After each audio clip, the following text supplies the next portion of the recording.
Doctor Sarvepalli Radhakrishnan का जन्म 5 सितंबर 1888 को तमिलनाडु के तिरुत्तनी गांव में हुआ था। उनका परिवार एक परंपरागत ब्राह्मण परिवार था और आर्थिक रूप से कमजोर था। उनके पिता का नाम सर्वपल्ली वीर स्वामी और माता का नाम सीताम्मा था। बचपन से ही राधाकृष्णन मेधावी छात्र थे।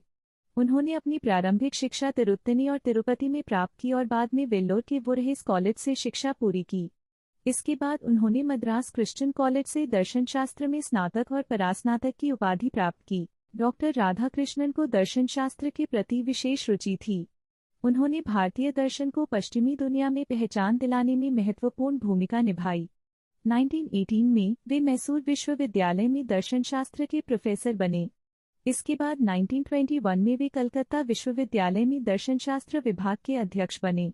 उनके लेख और व्याख्यान उन्हें एक महान विद्वान और विचारक के रूप में प्रतिष्ठित करने लगे। राधाकृष्णन ने भारतीय संस्कृति, धर्म और परंपराओं को लेकर कई महत्वपूर्ण पुस्तकें लिखी।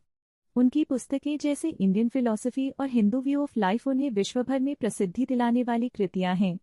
वे एक ऐसे विचारक थे जो भारतीय और पश्चिमी दर्शन के बीच सेतु का काम करते थे। उनकी दृष्टि में शिक्षा का उद्देश्य न केवल बौद्धिक विकास था बल्कि नैतिक और आध्यात्मिक उन्नति भी था। डॉक्टर राधाकृष्णन की विद्वता और उनके योगदान को देखते हुए उन्हें 1931 में नाइट की उपाधि से सम्मानित किया गया। आज़ादी के बाद वे 1949 से 1952 तक यूनेस्को में भारतीय प्रतिनिधि रहे और फिर 1952 से 1962 तक भारत के उपराष्ट्रपति के रूप में कार्य किया। इसके बाद 1962 में वे भारत के दूसरे राष्ट्रपति बने और 1967 तक इस पद पर रहे। राधाकृष्णन को उनके जीवनकाल में कई राष्ट्रीय और अंतर्राष्ट्रीय सम्मान प्राप्त हुए, जिनमें भारत रत्न 1954 शामिल है। वे न केवल एक महान शिक्षाविद और विचारक थे बल्कि उन्होंने एक आदर्श राजनेता के रूप में भी देश को दिशा दी।